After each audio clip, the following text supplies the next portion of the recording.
everybody. Welcome back to this. I'm your host, Shauna Griffiths.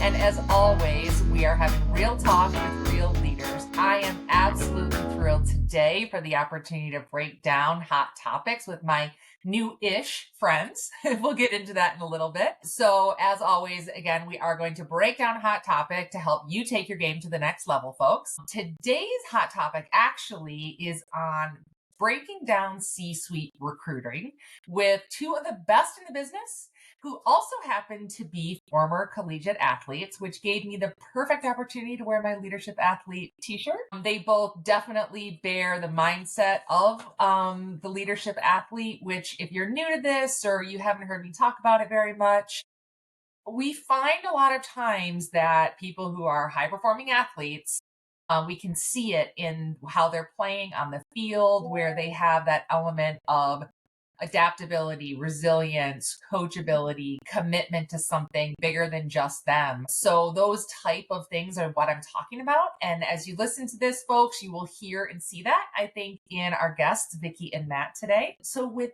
that, I think I'm actually going to start to give a little bit of insight into our guests today. So we've got Vicky Wilkens, Chief Commercial Officer, and we've got Matt Mooney, who is a partner. They both work for their recruiting firm, On Partners. And On Partners is actually in the Forbes and Inc. 5000 executive search firm in America. We're doing big things with a big firm. So thank you both. Thank you for letting me kind of drone on a little bit there with the introduction. But thanks so much for joining. Thanks for having us, Shauna. We're excited. Absolutely. Yeah. And Matt, I know you jumped in a little last minute, which was a great example of Vicky, you being such a great team player, where you said to me, hey, let's get Matt in here because I think we can really answer some of this together. So again, that's a really great example of the way that you operate.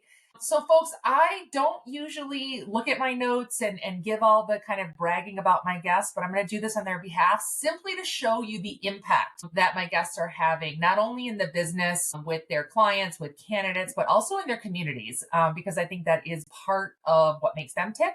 And I find that often with, again, this leadership athlete mindset really is thinking beyond just you. So Vicky is a 3-time global brand executive, founding member of The Post, which we'll talk about a bit later, folks, executive advisory board member of AMA Atlanta, founding member of Women's Purpose Community, chapter leader at Onward Women, and you went to the University of Michigan and you were a varsity soccer player. 4-year starter. When I read that, I was like, wow, folks, 4-year starter is a big deal. And you're Big Ten all academic recipients.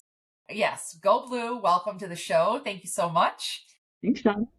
And folks, who don't know this about me, I went to University of Michigan and played basketball. So that was one of the things that Vicky and I realized that we had in common right away, other than having bangs, because we both Bangs. Ready to burst. Drew us together. Exactly. And Matt, so Matt, you have been in the search business for over 30 years. What I read up on you've completed over 500 board and senior executive search assignments for both the public and private sectors across your career. Before you were at On Partners, I have down here that you consulted with Russell Reynolds Association, Korn Ferry International, Ray and Bernstein. Yep, Ray and Berenson. Yeah, that's right. And then you had your own firm that you started, MPI Eden. And then here's a look at you kind of on the outside of this work world that you've had such an impact on, as chair of National Board of Directors for Arthritis Foundation. And you've been on that executive committee since 2014. So that's pretty remarkable. Yeah. And you too are a founding member of The Post. So you both are... I appreciate when we first met, your authenticity came through right away, your camaraderie with each other, and then instantly with me. And it's so cool to see all the stuff you've done. And Matt, you also, I can't leave this out. You were a football player, varsity football player at TCU, Texas Go Frogs, Christian. right. Go Frogs, yeah. We'll let you get away with that one. Oh, yeah, that's fine. It's not too soon. We won national championship. That's right. But you wouldn't have won the national championship without losing to TCU in the Fiesta Bowl. You wouldn't have gone on to, wouldn't given you the drive and the energy to go win the national championship. So it worked out. We thank you for that. Yeah, absolutely. Exactly. So you both are just remarkable, and I would love for you to give a little bit of each one of you about how have you gone from killing it on the field of play to killing it in business in the best of ways. So if you could talk to us a little bit about your journeys and how you got to On Partners and what you're doing there. You want to go first, Matt? Sure, I'll take a cut. Look, I mean, I think, we talk a lot about internally, I think out in the market with the Post, with a lot of these initiatives, kind of this built by sport concept. You touched on it right out of the gate. Those lessons you learn on the field, resilience, work ethic, how to overcome adversity, I think those are woven into who we are and what makes us tick. So I think that's been a big part of what has made certainly us successful as individuals, us successful collectively. There's just a mindset and a DNA to that. Again, whether it's a little smack talk, kind of ribbing each other here, we want to win, right? We always want to win. There's a drive, there's a competitiveness that comes through anytime we step into the arena, whatever that may be. So I think that's a big part of it. For me, getting into the retained executive search industry, it'll be 32 years in January. The big thing for me, it was a phenomenal outlet for me to think creatively, to solve problems, to be competitive. It's a challenge. In some ways, you're your only limitation, whatever you're doing in this industry. It's really about your ability to develop relationships, your ability to be credible, your ability to solve problems both for candidates and clients. And that's a big part. And so the parallels between the DNA of sport and how we grew up and what formed us, it's for me, it's a perfect outlet to do that. So 32 years in, I'm having a blast and can't imagine doing anything else. That's so awesome. And I love the way you talked about it because it was very much that sense of competing with yourself to be better than you were every yesterday. I love that you use that reference. And your role there very much is leading as your partner in the firm and leading in your recruiting on a daily basis, right? Yep, absolutely. Look, I mean, our job, obviously, helping to drive the firm, helping to develop people, helping to coach and mentor and do all those things internally. But the reason for being is our ability to work with companies, work with boards of directors, work with investors. They come to us because they have a problem. Either they're growing too fast and they've outstripped capability, they've hit headwinds, they're on a downturn, they're in some level of growth or transition or disruption. They need a new management team, they need new leaders, they need new executives. And sometimes it's very straightforward, very cut and dry. Sometimes there's a broader conversation around organizational design, market dynamics, the value we add well beyond just putting somebody in a box on an org chart. And that's back to that problem solving, back to that consultative element of who we are and what we do and what makes us successful. That's what's fulfilling. That's what's rewarding for us. Tell us about you, Vicky. Tell us your journey to get there because you have a slightly different role within the organization. Yeah. You're not focused on the recruiting side of I it. think, Shauna, you and I are actually really similar in terms of our journeys. So, I mean, I grew up playing, we're both from Houston. Matt and I are both actually from Houston, Texas. I grew up playing soccer, and I think it was less about the sport and it was more about the competition and the challenge of it. And when I really look back, like the adrenaline and the energy of what sport gives you. And so I don't know if you guys can relate to this, but I feel like a lot of former athletes can. When you graduate college and that's done, right? There's this like whole identity crisis that like sort of manifests itself because you're so used to that being your outlet. That's the way that you kind of went through life, as well as that being your identity, right?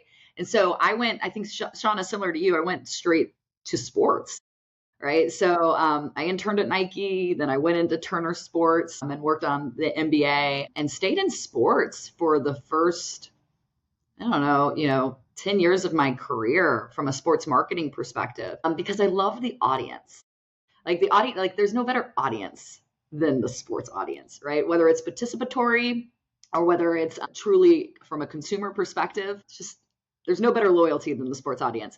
So what I ended up doing was I moved from sports marketing stayed with consumer marketing, but moved to Atlanta and went to the Weather Channel, which I remember at the time they were like, well, it's kind of like sports because it's outside and then like sports people need the weather. But it was my first non-sports related job. And what I'll say from that is I think like the journey from playing to working, right? And building your career. The one thing that I felt like I struggled the most with was, when you're playing a sport, you don't have to talk. It's just action, right? You're just proving your worth, your value, your challenge to yourself and to others through your actions and your hard work, right? And then you get to business and it's all about how you position yourself and how you're perceived and what you're doing. And it's less about the action. And I remember thinking, God, how do I make this transition? Right? I'm used to, people will see my value if I'm just working hard enough, right? They'll see it. And that's true. But I think one of the biggest lessons from an athlete to an executive is really kind of truly learning how to sort of reposition yourself in a way and really work with individuals in a totally different dynamic than a very action oriented dynamic such as sports. So I think that's that was the biggest aha for me. What I got out of sports that I feel like carries through to Matt's point at On Partners and in our careers is just resiliency. Straight out, know how to fail, know how to get back up. I think that's the most important lesson. The second lesson to me is, you touched on it, is teamwork and collaboration. You know how to work with others, and you know how to fail and succeed with others. Yeah, I'm so glad you brought both of those things up, actually. The part about that identity crisis, because I had it when I stopped playing basketball, and then I started running cross country in grad school. But I stopped playing. And so I started having that identity crisis then. But then to your point, I was like, oh, I'll go work in basketball. Somehow found a way to go work in it. So I still thought it was close to the game, still found identity through that. So it wasn't, then I faced it again in probably the biggest way when I then went to the agency side and there was no ball bouncing anywhere around me. So it's a really great point. And I was actually thinking of it as I was preparing for this, because I actually think it happens a lot in business too. Whatever role it is, we can identify with it. I used to walk into rooms and I'm Shauna and I work for the New Jersey Nets. And I didn't mean it like I was bragging. One, I was proud of it, but it was just a testament to me feeling like that was my belonging.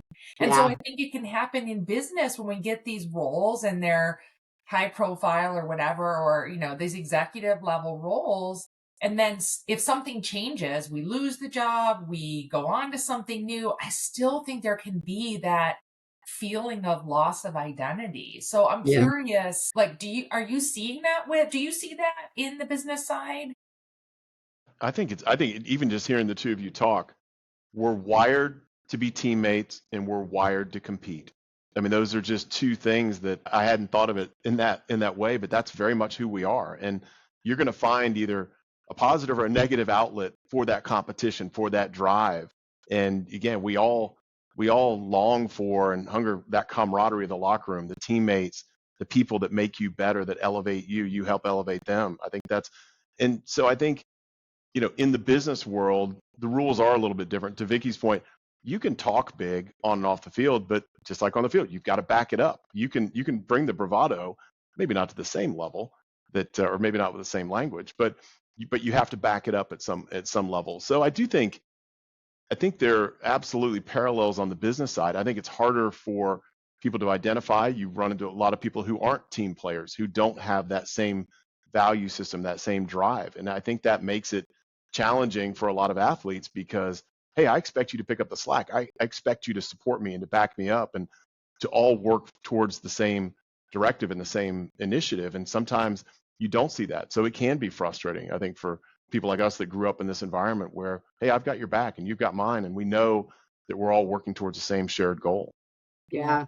I think that's a good point. When Shauna, we work with a lot of former athletes who are now, we place C-level and board members and SVPs. So there's a lot of former athletes going in those roles. And I think what you see a lot, and I know we all three have experienced it, is you can get your value out of your title.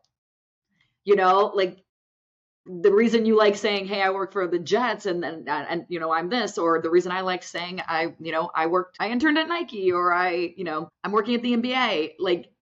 because in some ways it's like that's where we're getting some of the value at the beginning coming into our career. And so I do think I think a lot of athletes turned executives do start to turn their careers into kind of that trophy case. A lot because we're competitive and we're hardworking, but also because that makes us feel like we're accomplishing something and we're doing something big because we're used to doing big things. Like I think every athlete experiences this, where you go out of your sport and then you play co-ed sports in that, right? Or you go to the gym and you play your sport at the gym and you're like, oh, this is like nothing like what it was.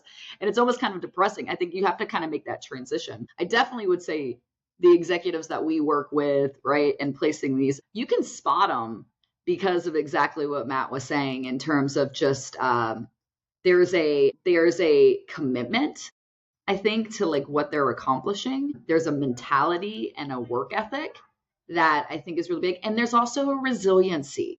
Again, I think that resiliency is always sort of like the key indicators to me when you're really looking at athletes coming into the business. Yeah, such great points. And when you said earlier, I think you were totally right about the being able to get back down to, how to win, how to lose. I was actually talking to my niece about this during this trip here to Michigan last weekend, and she plays field hockey at James Madison. And I was talking to her about the translation of her sports as she's looking at what she'll do next and applying for school, her grad school and stuff. And I actually said to her that she also knows how to learn from the wins, learn from the losses. And I think that that's a way that I think that she can talk to, just take that to another level with people. Not only do I know how to rally my team, but when we win, I can spot we did this well, or we did. Too many times I see in business people, they'll celebrate the wins and they're just trying to recover from the losses and keep it moving. And I think in both instances, there's so much learning to be had. I'm not unique in saying that, but I think it's just fitting this context. I think that's a really good point. Matt and I both have daughters, and my daughters are in club soccer, and they're not in club soccer because I'm like, oh, let's go get the scholarship. They're in club soccer because I want them to learn some basic tenets that sports provides you, right? One, teamwork, collaboration, and I want them to learn how to fail. And I would say the other thing that kind of goes with your point is I want them to learn how to be brave. I really want them to learn how to be brave, especially our girls. Right? Especially our girls. And I think that if they can grab those kind of characteristics and move them into whatever career they go into or wherever life, leads them, I'll consider that a success in sports. Be bold, have fun.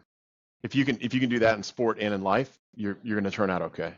And if people listening to this, they're like, well, I wasn't an athlete, and does this still relate to me? I actually think to have this mindset, you don't have to have been an athlete. You could be an avid fan so that you're close enough to see it on the field of play for other people. You could be a Boy Scout, an Eagle Scout. There are other things. You could be a ballerina. It could be the way they were raised. It's part of the mindset and the sort of coaching, air quotes, that comes from their family. So I just pause on that because in this leadership athlete mindset, the mindset we're talking about, the things that you bring to that C-suite level role that can make you really compelling, these are characteristics that I think are actually accessible to across the board. And the reason why I talk about it like this a lot of times is because sometimes this actually makes it easier for people to go, now I think I know what they're looking for. I have that. But again, it's those things that they're signals to you that they have these traits, these qualities and characteristics that you're talking about.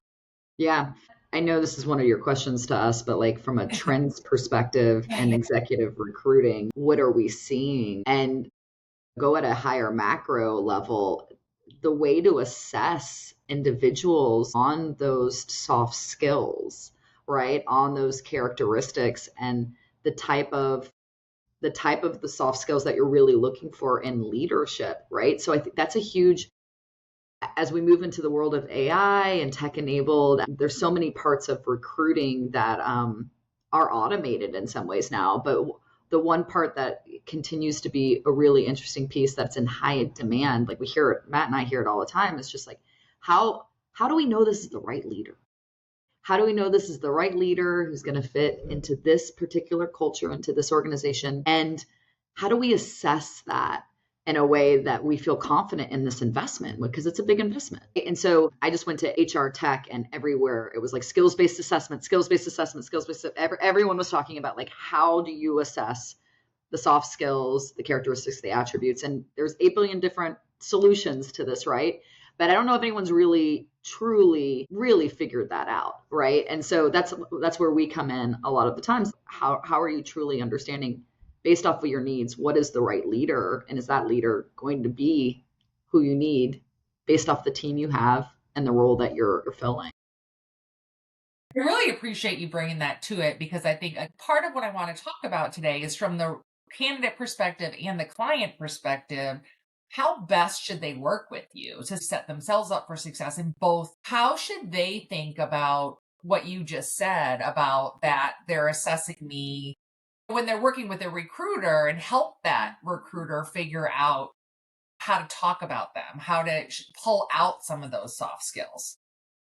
Yeah, it's interesting. We start off with, we always joke that, hey, everything is a test. Every part of this engagement, interaction, discussion is part of the test. How do you answer the question? How do you react to being asked the question? And so I think for candidates to really embrace the process, to be open to looking in the mirror, part of this whole assessment process is, hey, you want to go through an assessment in whatever form it takes and be able to look at it at the end of the day and say, okay, yeah, that's sort of sounds like me. I may disagree on a couple pieces on the edges, but generally, hey, this is me, and I'm self-aware enough to recognize that. So I think that, just being vulnerable, being able to kind of let your guard down a little bit, show some degree of humility, and engage with that process. I think that's a big part of it.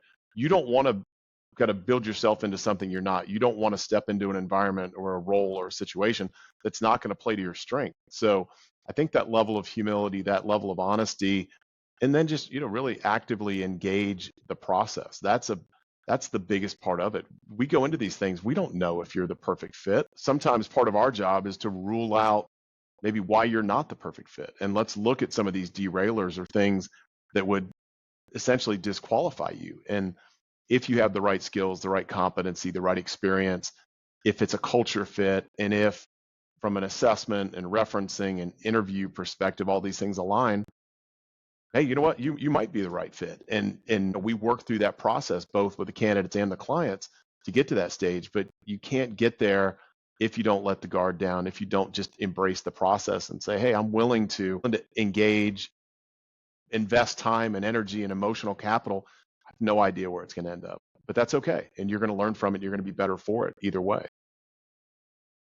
Yeah, it's the assessment thing. You both have been, aware of the assessment tool that I use, a GC index, and the coaching work and the consulting work. So I can just say from my perspective and coaching people and working with companies that it really does help, to your point, learn new language for how to talk about yourself. Again, it does give us an opportunity to find new language, to use that recruiter almost like a partner in it, to learn through the process. I said that earlier about learning. I think when you're in the process, a lot of times you're just looking for to get that job. The company's just looking to get, to get that hire in the door and have it be. But again, there's so much I think that can be revealed in the process. We really can discover new ways. And that's why I love the GC indexes. I think it just helps bring new language to people for how to talk about themselves, organizations to better understand, to your point, like what's the makeup of that leadership team. Yeah, I mean, the GC index, obviously we've taken it, and it's eye opening. I've taken, I don't know, a dozen assessments in my time, right? Yeah. And they all provide a different level of value, right? It depends on what you're hoping to solve or answer. But specifically the GC index, I thought was a really good eye opening experience for me to take, because your assessments are, they're evolving, right? Because you're evolving. So like what you would have seen my assessment 10 years ago to what you saw my assessment in the GC index, I mean, vastly different than what it would have been, because it's like where I am today as a leader and as an executive and what I've learned, right? And what I care about most. So I think the ability to, as we're working with clients too, the ability to truly kind of understand the team that they're coming into and where their mindset is and their awareness is on themselves to the person that you're looking to bring in as a leader is also a really important piece to that puzzle. And I would say both from a candidate perspective and a client perspective, assessments are funny in some ways. Candidates can sometimes look at it with levels of trepidation, like, oh, hey, I don't want you assessing me or figuring out what really makes me tick. So it's funny when you find these pockets of really successful executives that have had phenomenal careers who just will freeze up when you talk about going to do an assessment. And on the flip side, you'll have clients that absolutely use it the right way and as one factor and one piece of the overall puzzle.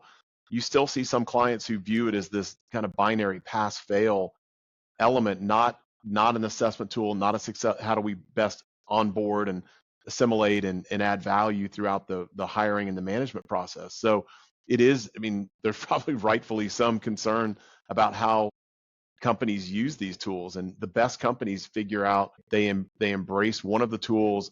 They build a great baseline of, hey, successful people at our company tend to look like this and tend to assess this way and score certain ways. So you'll find the people that use it the right way. It's a valuable tool, and it makes a difference not only in hiring and onboarding, but overall performance over the coming years. That's a great point. I said when we started this that I was going to ask you kind of the debunking question that I get a lot. I have a lot of friends who are in the C-suite level, and I think there's a lot of, call it fear or perception, that C-suite full-time roles are starting to not become the norm, starting to go away. People are saying everything's turning fractional. So you all are on the front lines. Tell us what you're seeing. Is that true? It's kind of a two-part answer. I would say, I mean, there is absolutely enormous demand for experienced executives that can help companies navigate through wherever these current market conditions are. There, 100%. There are more opportunities out there than there are qualified executives to step into these roles. That's why we're here. That's why we do well in disruptive markets. But on the flip side, I think the trade-off, and maybe what ties into part of your observation, there used to be a stigma. If 20 years ago, if I said, hey, I'm going to punch out of my full-time 9 to 5 or whatever daily job, kind of traditional W-2 employee, and I'm going to go do this portfolio approach, maybe take a couple consulting assignments, do a little bit of board work and things like that, people would have looked at me absolutely sideways and said, hey, what in the world's wrong with Matt? What's he doing? And somewhere, even pre-COVID, somewhere over the last decade, there's been this decoupling where, hey, you know what? If you want to go if you want to go sail around the world for the next 365 days, you're the most interesting, deepest person we've ever met. And so the pendulum has swung 180 degrees. But I think there is this receptivity to this portfolio approach where, hey, I'm going to go do some not-for-profit. I'm going to go donate and do some charity work here. I'm going to go do some consulting off and on and do 10 hours a month to these couple different things. I'm going to sit on this board. And there's just zero stigma around that. And probably the weirder, the better. If anything, you get bonus points for things that are weird and different. And so I think that's good. It's good for society. It's good for the overall business economy, because you're still tapping into people that maybe would have checked out and would have unplugged completely. So there, clearly no shortage of opportunities overall out in the market. But if you choose to do something different, man, go for it. I think there are plenty of opportunities to kind of create this portfolio or a la carte approach that's going to keep you more than busy. So, Shauna, because I'm assuming like a lot of this is like agency friends too, or yeah. So and I haven't been in executive search as long as Matt, right? I came in, Matt actually brought me in 6 years ago, and it was really more about branding and marketing than it was about it being executive search. And so I slowly assimilated it in. I've never had an inside view of executive search. And the one thing I would add to kind of the whole idea is we can get really stuck in like our echo chambers of our industries and sectors. I know for myself, coming from sports, tech, media, it's like, they're like little pockets. And one thing that I really like about being an executive search, and I would highly recommend any candidates who are talking to recruiters to think of it this way. People like Matt have a really interesting view of cross-industry perspectives, right? They have a really interesting view of demand for executives across different bubbles that exist. And they're a wealth of knowledge. They're an absolute wealth of knowledge. I wish I had known this when I was talking to recruiters, 10 years ago, that they're a total wealth of knowledge in terms of like what is happening in the market? What are CEOs looking for? What is the change, to Matt's point, of how we would have brought a leader in today versus maybe, 10 years ago? And so really tapping into executive recruiters for sort of that market map, that market understanding, I think is important. And also tapping in, if you do feel like you're kind of getting the same sort of story in the industry, trying to understand sort of what's that like in adjacent sector or an adjacent industry, to really kind of broaden your horizon a little bit of, is that just us, or is that happening in other places too? I think that's the beauty of executive search that I know I've really gleaned a lot of understanding from, that I didn't really know when I was a candidate or a client. And that's one thing I think, even as Vicky's come on board and provided some of that outside perspective, I think we realized somewhere along the way, hey, we do have some great insights. We do have this phenomenal market intelligence and data that we take for granted, because we do have so many conversations every day, every week with investors and board members and senior executives. So we get a perspective that most people don't. Yeah, you're very privy to information that, like, you forget that. I had to tell them. I was like, not most people are having 5 conversations in that form, the way you guys are. It's a real gift, and it's interesting data that can be valuable for those looking for a job. And whether it's candidates or clients, people tell us everything. We're kind of this Switzerland that sits in the middle. It's this trusted advisor, and people give us enormous amounts of insight and data every day, every conversation. So that's a big part of what we do. And it is value. It's valuable to us. It's valuable to the firm, and it's certainly valuable to the broader market. That really stood out to me, Vicky. You said a little bit of that in one of our first conversations post-meeting at the summit. And it stood out to me so much. And I pause on it because those people who are listening, I think it further confirms the notion of partner with the executive search firm, whether you're the company or you're the candidate. View that person as your partner in this to seek information. Like, at the end of the day, in your roles in the recruiting side, you are looking for the best fit, which is for both sides. So, I think, again, so many people, I hear candidates say that recruiter is just trying to fill a hole. They don't really care about me and that kind of thing. But I think if we challenge ourselves, to your point about have some courage in how we're going to actually approach the relationship, and understand that it's in everybody's best interest to get the best fit. There's no benefit to anybody to putting in a square peg in a round hole. Yeah.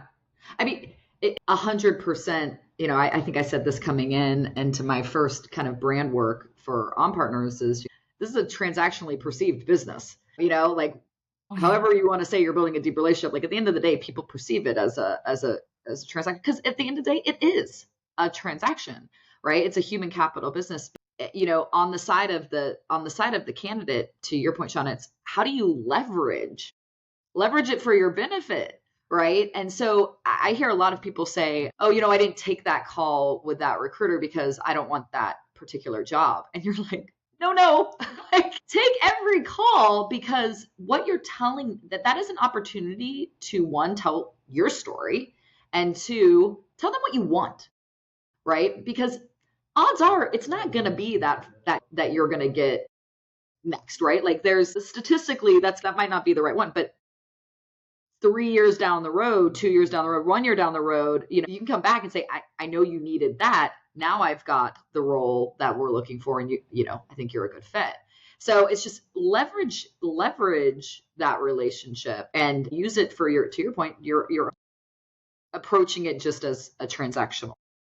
Yeah. And that, from where I sit, if you're going to do this for 2 or 3 decades, you want to be in a position where you are a good sounding board. I have a lot of friends around the industry who will call me, senior executives, and say, hey, I'm looking at the CEO role. What do you think about the company? What do you think about the investors? Here's what they offered me. Here's the comp package. Here's the equity package. And those are, again, we're not involved in the search, but they're reaching out to us as a good sounding board, somebody they know and trust and know that we have unique insights. So I think, to Vicky's point, develop relationships with people in the executive search community. It's a great benefit. It's a benefit to us. I mean, a lot of that market insight and data we get is having conversations with people every day. Even if you're not interested, I would say one thing I would say is at least respond back. If we reach out to you, hey, we're working on this really cool CEO role, we'd love your insight. No, you don't have to engage in the process, but at least respond back, hey, I'm locked in here for the next 2 years, or I'm not available because okay, great. We track all that. We keep tabs on that. We also kind of put you on the good list. Hey, this is somebody who's engaged and responsive, and you can't ghost us for 8 years and then come to us when you're looking for a job. You're not going to be on the same level. We want to have kind of this long, even though there are elements that are inherently transactional. We want to have connections. We want to have these relationships in this community out in the broader market, because again, it's good for the candidates, it's good for us, and it's good for our clients as well. Great points. Relationships matter. Yeah. Relationships matter. And Yeah. if you're not the right person for the role, perhaps you know someone who is. So Yeah. Absolutely. Yeah. keep the goodness going. So another thing I want to get your input on, a debunking thing, is our resumes passe. I'd love to hear from you, sort of the state of resumes. What's going on out there, and how should we think about them for both the candidate and the company to know? I think it's still real, just the same way we write job descriptions on companies and roles. But I think the resume, maybe I'm old school. I think it's still going to play a role. Your LinkedIn profile, very important. That's kind of your signpost to the world. Here's who I am and where I've been and what I've done. But I think having a resume that articulates, maybe goes a little bit deeper, provides more insight in more direction. Most of our clients are still going to ask for that. And I think there's also back to this trust, back to this relationship part of it. If I call you and talk about, hey, I'm working on this really interesting chief marketing search, I'm going to share a job spec. I'd love your insight. Kind of is this quid pro quo. You're going to send back a resume. We're going to talk through that. We're going to use that as a guide as we do the interview, as we introduce you to the client. And there's just, an element of trust and back and forth, and again, vulnerability that allows you to put that across. So, I think resumes are going to be here. I would say don't overthink it. I don't need 10-page mission statement right on the front. You can get back to, hey, where have you been? What have you done? What were the results? Give me some metrics, people, revenues, whatever it may be. I think that's the most important. If you can get it 2-3 pages, that's fine. But I think just showing that you've put some thought into it. This is a good time of year. Everybody, end of the year, beginning of the year, dust off an old resume, refresh it, put some things in there. It's a good exercise. Ideally, you have somebody calling you in January with a great opportunity, and you've got it at least somewhat up to date. I would add, and I think it's less about like the resume being irrelevant. It's more about there's other things you now have to keep up to date too. You are not wholly just completely reliant on just the resume, because when we're working with clients, the first thing they're going to do is they're going to look at your LinkedIn. Depending on where they're looking for you, all of that, the perception you build about yourself, the story you build around yourself, the brand you build, which is the hardest thing to do, right, is to position yourself. That's so hard.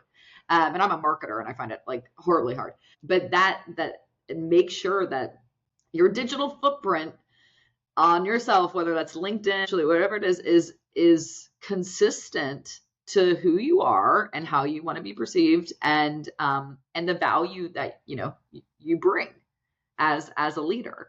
So yeah, the resume will be there, but there's going to be 5 other ways to understand you too. I think that's more of the case. Yeah, look, I think that's a great point. If I'm referred to you and I pull you up on LinkedIn, you've got no picture, skinny background, 15 connections, we're going to look a little sideways at you. That's just, and then if you've got some crazy Instagram or some social media thing with 1,000 crazy rants, yeah, we're going to judge you harshly on that as well. So yeah, I think LinkedIn is a great one. It's an important part of just projecting who you are to the community. And that's, again, there's value there that you're going to want to take advantage of. That's a great point. And there's times that, we have to check ourselves. So for me, for the longest time, because I was kind of wanting to, I don't know, be a free bird, free spirit type thing, I had a photo in like a helmet and glasses from riding bikes on my LinkedIn. And I was like, okay, I'm getting in my own way. That's not very helpful. It's like that. We talked earlier about self-awareness. So I think there's a degree to which we can lean on others and say, hey, give me some input, learn from others. But Matt, you said it, there's a degree to which we have to look at ourselves. I can't actually remember which one of you said it, but we have to look at ourselves in the process and be like, okay, wait, where do I need to tweak some things? Where do I need to learn and, up my own game type thing. So Yeah. And it totally depends on the role you want, right? So like that headshot might have worked really great if any of the motorcycle companies were coming around looking for leaders, right? So it just depends. So I mean, I think there is the last thing you would want is someone to not be authentic to who they are by any means. But there's like, to Matt's point, there's a reality and a balance to your branding. You brand yourself, you position yourself to the role you want to have. Yeah. And if you want to work at the motorcycle company and that's like your passion, great, then show your passion. I find that a lot of people get really, and I myself included, when I've been in the job search process, well, I don't want to narrow myself too much, right? I don't want to narrow myself too much because like I could go work over there, but I could also go work over there, and I don't want to narrow myself. And my advice always is say what you want. Say what you want. That's the easiest thing, and especially when you're talking to a recruiter, say what you want. You've got an opportunity to do that on multiple different platforms and not just a resume anymore. So like make it clear. Yeah, exactly. And I often say like, help the person to help you. And sometimes if you don't quite know, go as close as you can to what you think. And then again, in the process, maybe you ask a question that helps to narrow down what you're looking for. But these are really great points. And I'm so glad you said the thing about authenticity, because it really is true. Like that comes through. And Matt, what you said earlier, you don't want to place somebody who's not the authentic fit. It's not a performative thing, So I'm really glad that you said that part. Authentic really jumps out. Inauthentic comes out twice as loud, and it's just as unsettling. It's not a good look. Right, absolutely. One thing that we've heard just in the last like 2 years, because we do a lot of work in private equity. So this is like a good example of it, is starting to look for and assess more for humility, right? And it's like, okay, well, how do you understand humility? How do you understand if that person's being humble or not? Because you have to get to a point where, in the private equity side, like, hey, if things aren't going okay, we don't have enough time for them not to, like someone's got to raise their hand and say it's not okay and I need help, right? And so like, how do you kind of, in the authentic stuff, like, right, how can you portray something like humility, right? And so I think things like that are important, both from resumes, so like, these are the facts, but in other places that you're able to be discovered, like, lean into the characteristics that you have as your strengths. And as athletes, we're not always taught humility, right? Well, I mean, we get humbled all the time. The game will teach you humility. I feel like the game teaches you humility big time. Yeah. We're learning humility in our Michigan season, Yeah. Except for last week. Except for last week, I know, right? You saved. It's been so great chatting with you both and really getting that inside look at the industry. Before I let you go, I want to do a couple things. One is to just shout out the Post, which is a membership group of former athletes, is where we met at this annual summit. I just love it. I love the like-mindedness, and I'm so grateful that we met there. Thanks for coming up and chatting about bangs and U of M with me. And then the last thing, I think you really gave us a look at the both of you, which is probably a sort of a reflection of your organization and the other people. So people hearing this and they're interested in becoming a client of yours, where do you think people should look, or can they reach out to you directly? Yeah, I'd say, hit us up on LinkedIn. That's always a good start. Look, the element of who we are is connecting with people, meeting people, finding opportunities to kind of piece this world together. So we can't do what we do without knowing a lot of really great, talented people. So we want to expand that community as much as possible. And so, yeah, absolutely, reach out to us on LinkedIn and make that connection. We'd love to continue the dialogue. Yeah.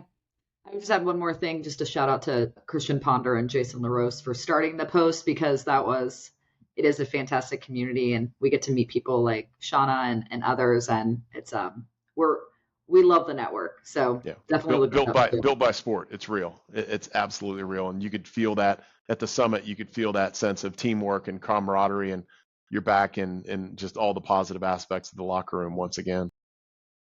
Absolutely. I love that. I've been talking a lot lately about leadership as a sport and the sport of leadership, the two things that are very hand in hand with that same topic. So thank you again so much. I appreciate your time, all that you shared with us today. Folks, I hope that you enjoyed, and please do hit up Vicky and Matt.